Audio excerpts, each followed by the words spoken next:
What's up? It's Matt. It's Friday. It's time for the weekend, but not too soon for another expert roundup. We'll get to that in a second.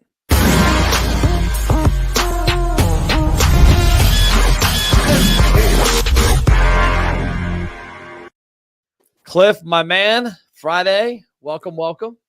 Matt, thanks for having me on. Good to see you as always. You're welcome. Glad you could be on. Is this book on your shelf behind you anywhere? It is actually. Hold on. There we go. There it is. I see it now. You know what? It is back there. Yeah, it's on my shelf. That's all my books. Actually, just two of them that I have that are out there. But those are all my self-help books. But I can tell you one thing. There's about a dozen of them on marketing. There we go. So at least a dozen. I'm going to tell you at least a dozen. Public relations and marketing is there's a lot back there. Well, I love it. So tell us who Cliff Bramble is and about yourself, your background, and we'll dig into a couple questions. All right. Well, I am Cliff Bramble. I am with Hungry Hospitality. My background goes back many years in the restaurant business. Recently, I was co-founder and co-owner of Rathbun's Restaurant in Atlanta, Kevin Rathbun Steak, Krog Bar, and also KR Steak Bar. And I also had my own restaurant called Noble Finn Restaurant. Unfortunately, that restaurant closed in 2020.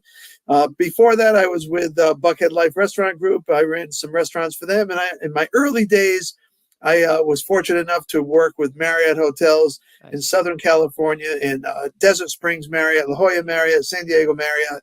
And I was fortunate to work with some of the best people in the industry during that time. So I've been in the restaurant business for a long time, but I really enjoy the marketing and the financial part. And that's how Matt and I ended up meeting each other. Yes, sir. No, I appreciate that. You're in Atlanta area now, right? I am in the Atlanta area, absolutely. And we are filled with pollen right now. Actually, there's pollen everywhere. It looks like I have a green car. It's really white, but man, there is pollen everywhere right now. Yeah, we've got the same thing here in Kentucky. It's not as bad, but yeah, my sinuses have been going up and down the past week. We had 70-degree weather, then 20-degree. It actually snowed this morning. I left the gym this morning. Yesterday morning, I left the gym at 6:30, got a shower, left the gym in a T-shirt. By the time I went to my lunch appointment, I had to put a sweatshirt on. I had to steal one from our apparel rack because it was so cold. This morning, it was snowing. That's crazy. So let's talk about marketing. What was the backbone of, like, what is your history in marketing with regards to what you did with your restaurants and what you brought into your consulting that you help restaurants or let them know about? What are like two or three of your backbone ideas, like the core of your consulting with regards to marketing? Well, I'll tell you what, with marketing, I really got into it many years ago because what I was frustrated at as a business owner was, why is everybody else being written about and not me? And that was one of my biggest factors. This is going back 25, 30 years. So the only way to really find out how was I delved into it and I read as much information as possible to learn about marketing and more about public relations as well. So when it came down to it in 2003, when I opened up restaurants with my partners at that time, there was a choice of hiring a publicist and doing our own marketing, or letting a publicist do our marketing as well. And basically, we decided through the contacts that we had it was best if actually we did it in-house. And I will tell you, there was some secrets that I used at the time because I had a huge database of writers and editors that I would pretty much always use their email and keep that email because I knew one day I might use it. And that's what really got me into it. And but before that, I was actually in Orange County in California, and out there is an entrepreneurial center. And I learned from a lot of different friends that were in the business out there about marketing and public relations, and explaining to me, and after I read everything about, hey, listen, you have to be the first to do something. You have to market your own. You know your business better than anybody else. So if you can market it and you can get something out there, then go ahead and do it. So that's always really stuck in my mind. And that's one thing that really drives me bonkers about entrepreneurs is how many of them don't do it. I wear my heart on my sleeve. They say I wear an orange shirt every day. I drive orange vehicles. I wear orange shoes. I've got orange and blue Adidas on today. And my brand is always on me, whether it's MP or America's Best Restaurants. And it cracks me up the number of people who don't do it. And then they wonder why nobody knows what the hell they do for a living. And, the other night I'm in the press box. I'm the PA announcer for my son's lacrosse game. And by the way, I've only watched lacrosse like 7 times this year when he started playing. So somehow I get put in the PA. I'm like, all I know how to do is I'm like, do I say goal? Is that what the hell they call this? Like, yeah. So, but I'm up there and the guy's sitting next to me and he can tell me it's obvious the orange is for a reason, the way I do it. And people always say, so what's up with the orange, bro? And I'm like, oh, it's me. It's our brand. It's our brand colors. It's what we do. And he's like, well, what do you do? I said, well, the CEO of America's Best Restaurants. We're a restaurant media marketing company. We help restaurants keep consumers in their phone. And he's like, well, that's funny. I got a restaurant that needs your help. I said, what do you do? He's, I'm an attorney. And I've got a client of mine who's opening a restaurant down the street in Erlanger. I'm like, I'm from Erlanger, and tells me where. I know the building. I'm like, oh, it's a terrible idea. He's like, I know. And I'm like, they need that place is going to need more marketing than anybody. And so that started a conversation. Now I'm meeting with that restaurant owner next week because I was representing my company like I do 7 days a week. But how many restaurant owners do you know that go to the grocery store, go to the bars, go to dinner and never have their shit on?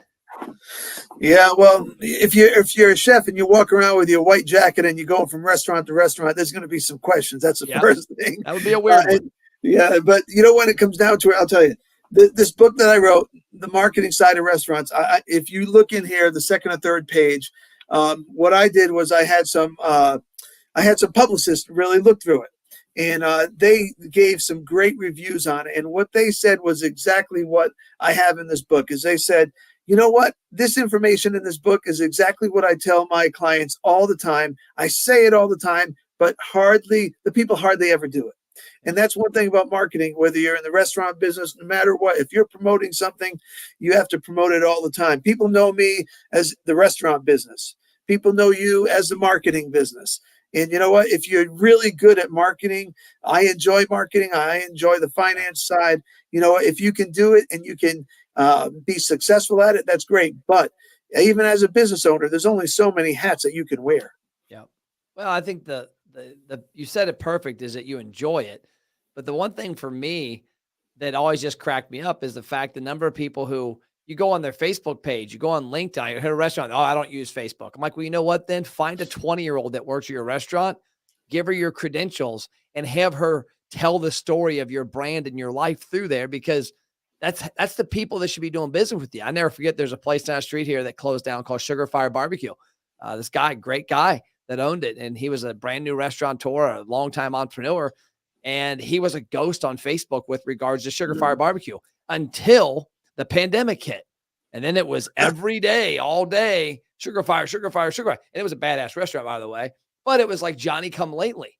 And I'm always telling people, like, you've got, I always ask this question. What does Facebook cost? What does LinkedIn cost? What does YouTube, Instagram, Snapchat, TikTok? Nothing. And you get these entrepreneurs that say, oh, well, that's not me. I'm like, bullshit. Like, then if it's not you, I don't do my stuff. If you go to TikTok right now, there's a video got 3,000 views the other day. I didn't post it. Somebody on my team posted it. Everybody's got that ability, especially restaurants, because there are a ton, probably the business I know the most with 18 to 25-year-old women who know social media better than anybody on the planet.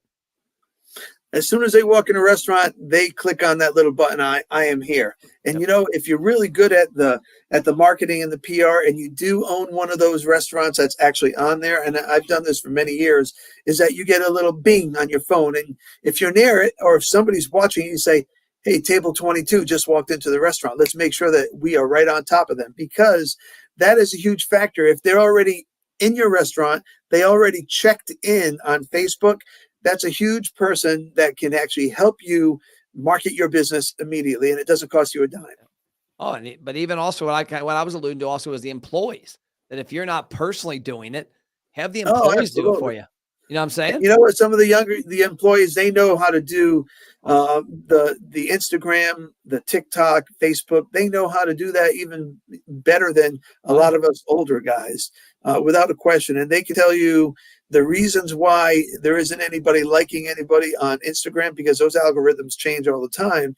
And they can tell you the reasons why people are liking it. So if you have some younger people at your place and they can do it for you, you know what? It's worth it to have them do that stuff for you. Yeah. And speaking of algorithm, it's funny you mentioned that. Today, myself and Doug Smith from my team did a video. We had a meeting with our staff, 9 of our staff this morning at 8:00. We have a meeting every month, every every day, 8 o'clock, and we were talking about stuff. And I said, I want to show you an example. I want to show you the water faucet effect. And I don't know how long back have you been doing Facebook yourself? Have you been back since the beginning, or is it something Yes, last 5 or it's, 6 years? I'd say 2004, 2005. Yeah. So you remember, so like in 2010, for example, if you had 1,000 fans on your Facebook page and you made a Facebook post, there was a good chance 1,000 people were going to see it. It's just, that was the Absolutely. algorithm. It was a water faucet. It was full force. Well, today that water's dripping because the algorithm is based off of engagement, and every restaurant is yelling at their customers and food, and the algorithm's turned off. So I was trying to explain this to 2 of our newer guys. I'm like, I want to show you an example. I'm going to show you Basilios. And I didn't even know what the answer was going to be, but I said, I'll promise you it's going to be a lot better percentage. I went to Basilios, 4,600 fans on Facebook. And I went to a couple of their posts they had made. Some we made for them, some they made on their own, because they listen. Like you mentioned earlier, we'll get to this. They actually listen to advice, which is unbelievable, but they do it. Connie and Tom do all the time. And their post said, 50 likes, 4 shares, 20 comments. So I said, let's just go to Papa John's. Papa John's, I'm sure they've got millions of followers. We go there, 6.6 million fans on their page. Wow. And so I'm like, okay, there's a lot of fans. Scroll down to the first video. They had less likes total than Basilios on the video. They had like 40 something likes. Basilios was 49. And we did the math and we did some averages. Every 125,000 fans the past couple weeks, Papa John's gets an engagement on a post. So 125,000 people that like the page, they get 1 engagement. Basilios, every 25 people, I think was the number, get an engagement. And the reason is they are using the algorithm correctly at Basilios. They're doing local oriented content. They're doing Facebook videos, not, all of Papa John stuff was produced commercials. Commercials are for TV, not for Facebook, Instagram, or TikTok. And when you mentioned algorithm, that really hit home with me. But to tie in the last point we were talking about off the air is listening. One of the reasons I've went away from a lot of consulting like I did 10 years ago was I got so tired of telling a restaurant owner, hey, do these 20 things. And then 6 months later, none of this stuff's working. Did you do this? Well, I did part of one of them for a week. Well, Tom and Connie, if you go look at their Facebook newsfeed, it's wild because you'll look at it and I'm like, we talked about that a month ago. They're doing it. We talked about that 2 years ago. They're still doing it. Great content that makes the algorithm and the consumers engage, which keeps them top of mind. Because do the math on that. 6.6 million fans, 4,600 fans. And one Facebook, there's not a chance in hell any Facebook post on Basilio should beat Papa John's. And it beat it. I mean, that just says how bad Papa John's is at social media. Well, you know what? It is the algorithm, but it is about with people listening to you. If somebody's hiring, whether it's you or they're hiring me, you know what? It's important to listen to them, to the individuals, because usually somebody's getting hired because they need help. Yep. And why not listen to somebody? If you don't want to listen to anybody, don't make the phone call. It's that really easy. But there's definitely times where if it's better to listen to the individuals that you're hiring and listen to them, and not only that, but complete what they're saying, because it will help the client, it'll help the customer, and it'll help you get noticed even more. Yep. So talking about getting noticed, you mentioned in the beginning of your book, which by the way, you can pick it up online. What's the best place to get it? You can get it on Amazon, right? You can get it on Amazon. Absolutely. You can get it on Amazon today, but up until the last 2 or 3 days, it was in the wrong category, man. They had it in the adult category. Oh, and everybody's saying, hey, man, I can't find it. Well, no wonder why. It was in the adult category. Okay, what do we got in here? Is there something I don't know, brother? So in the front of your book, you mentioned something earlier. I think you said it was page 4 or 5, where you talked, that's page 3. You talked to some testimonials in here from people, the different PR people. Different PR people, absolutely. And there are huge opportunities still in public relations, what I have found at least, because there's what's the word I'm looking for? The reporters need so much content now because it's 24/7 and it's online, and they're thirsty, I guess you could say, hungry for content. I actually had an article posted recently that Matt Plapp wrote. It was a big company too. And I saw that they were looking for some stuff. I reached out to the reporter and said, hey, here's some information that I think would benefit what you're talking about. They published it verbatim. Awesome. I'm like, shit, I hope I'm a good writer. But there's a lot of opportunity for restaurants if they have that list you were talking about of the radio personalities, the TV personalities, the reporters from the newspapers, because they all have social media and online places, websites they have to fill, right? Absolutely. Absolutely. They have every single day. There's an opportunity for to market yourself, whether it's in the news, whether it's something that you see, just, if it's a special day today. Today's April Fool's Day. And, Yep. did anybody post something about April Fool's? I did. I posted that that 4 universities picked up my book and they're going to be using it for the curriculum. And then if you read it all the way, everybody hit nice, great. And then at the very last sentence, I said, if you got this far, this is an April Fool's joke. I had a great April Fool's. They wouldn't do it. So I closed on some land today, which I was not happy closing on April 1st. I'm like, are they screwing with me? Am I really getting my land? Yeah. But I went to the bank before that to get some money for something else. And I said, hey, I got an idea, Megan. She's like, what? I said, I think it's pretty funny. It's April Fool's. You need to call Lytle, the owner of the bank, president, and tell him you're being robbed. And I'm like, no, and then you April Fool's. And she's like, man, I'm not doing. I'm like, come on. I was like, here's even better. Take this dude over here in his office, get his shirt off, duct tape his hands in his mouth, send the picture. I mean, that might be extreme. That might be going to the extreme. It's a good idea. I thought so too. So I mean, maybe I'll go with a mask tonight after work. No, I'm just kidding. But yeah, April Fool's was always some good ones. There were some good ones out there, but it's all about engagement, and it's all about getting people to have conversations. And that post you made, getting all those congratulations. Number one, it covertly promoted your book. Number two, it helped the algorithm go, oh shit, Cliff's popular. Let's get people out there. And then number three, it had some people with some good laughs for sure. Yeah, it brings the algorithm. It works with Facebook, Instagram, obviously same company, but when you even look at the Google My Business is another one that changes all the time. But you have an opportunity with Google My Business to do a ton of things.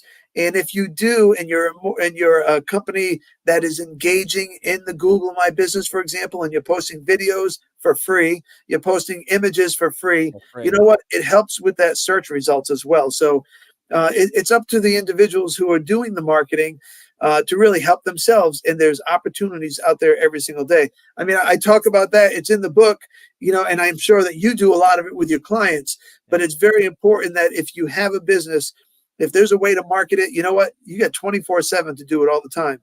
And you can do it yourself, or you can hire experts to get it done too. Okay, Cliff. So you're also a finance guy. So let's do some math here. Let's add up. So Facebook personal page, how much does that cost you to create? Oh, just nothing but time. Okay, so it's zero. we all got time somewhere, but it's zero to have an account. Zero, really. The business page, zero. Zero. LinkedIn, zero. Hell, YouTube. YouTube is the one that amazes me. I mean, the volume and traffic that's on YouTube. I have a 150 or something inch movie screen in our basement. I love watching. I watch more YouTube on it than I do Netflix. Yeah, YouTube is, YouTube, I know from kids who are from, I think 10 to 16 is now like, YouTube is like one of the top areas that the kids are watching. YouTube has come a long way. Without a question, there's so much information on there, and it's free. You can put videos on there all day long. And know what's a great part is that it tells you the engagement. It tells you how many people watched it. You can use it to share it. You can use the link. And you know what? You can put it on any different social media that you want. Yep. But the nice part is it's keeping your name out there all the time. Yeah, let's say it stacks attention. If you take $10 home every day from your bank and put it in a closet and let it stack over the next 10 years, it's going to create a stack of tens.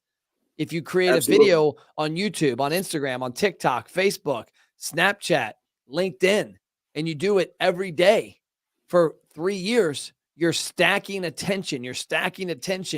And you're also telling your story. I mean, Papa John's, all of their crap was just video advertisements.